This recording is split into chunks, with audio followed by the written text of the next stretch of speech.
इस कहानी की शुरुआत होती है जुलाई 1870 से, जब फ्रांस और प्रशा के बीच में एक घनघोर युद्ध हुआ, जिसके परिणाम स्वरूप फ्रांस की हार हुई तथा फ्रांस के दो जिलों अल्सास और लॉरेन के ऊपर प्रशा का कब्जा हो गया तथा इन दो जिलों के स्कूलों में फ्रेंच टीचिंग पर प्रतिबंध लगा दिया गया।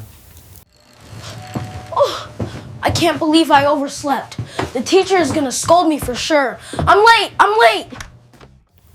इस कहानी का मुख्य पात्र फ्रेंच नाम का एक विद्यार्थी है, जिसे सुबह स्कूल पहुंचने में देर हो जाती है। इस बच्चे को डर होता है कि उसके शिक्षक एम हैमिल उसे डांटेंगे क्योंकि वो स्कूल देर से पहुंचा है तथा उसने उनका दिया हुआ असाइनमेंट, जो कि पार्टिसिपल्स चैप्टर पर आधारित था, उसे उस बच्चे ने तैयार नहीं किया है। स्कूल पहुंचने के बाद फ्रेंच आश्चर्य से भर उठता है क्योंकि वो देखता है कि उसके चारों ओर स्कूल का वातावरण पूरी तरह शांत है। ऐसा लगता है कि जैसे ये कोई संडे मॉर्निंग हो, जबकि अन्य दिनों में विद्यालय का वातावरण शोर शराबे से भरा हुआ होता था। Quickly, my little Franz. Go to your place. We were going to begin without you.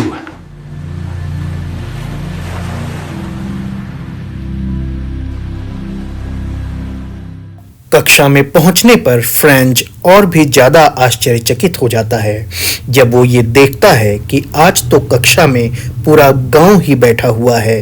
वो नोटिस करता है कि कुछ एक्स स्टूडेंट्स भी स्कूल आए हैं, जिनमें खास तौर पर 3 कोने वाली हैट पहनकर ओल्ड हॉसर तथा फॉर्मर मेयर और फॉर्मर पोस्टमास्टर भी कक्षा में शिरकत किए हुए हैं।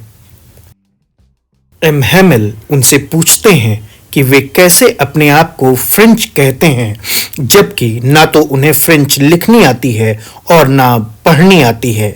वे उन बच्चों को ये भी समझाते हैं कि कैसे अपनी प्रोक्रेस्टिनेशन की हैबिट, यानी कि चीज़ों को पोस्टपोन करते रहने की आदत की वजह से वो इस दशा में आ गए हैं कि आज फ्रेंच टीचिंग बैन हो गई है और उन्होंने कुछ भी नहीं सीखा।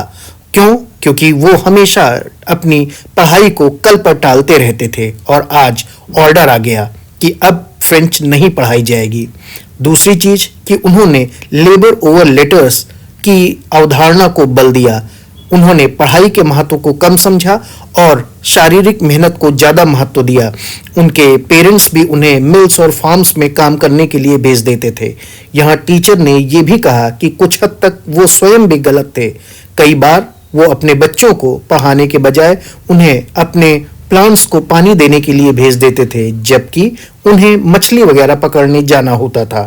साथ ही साथ बच्चों के अंदर भी काफ़ी डिस्ट्रैक्शन था, काफ़ी लैक ऑफ इंटरेस्ट था।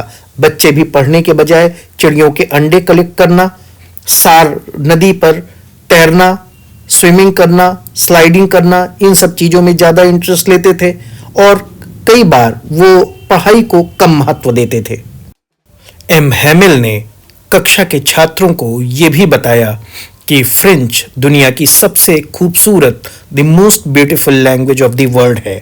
साथ ही साथ ये क्लियरेस्ट और मोस्ट लॉजिकल लैंग्वेज भी है। साथ ही साथ उन्होंने मातृभाषा के महत्व को ये कहकर भी समझाया कि जब कोई देश किसी दूसरे देश का गुलाम हो जाता है तो मातृभाषा एक कुंजी के रूप में सहायक होती है।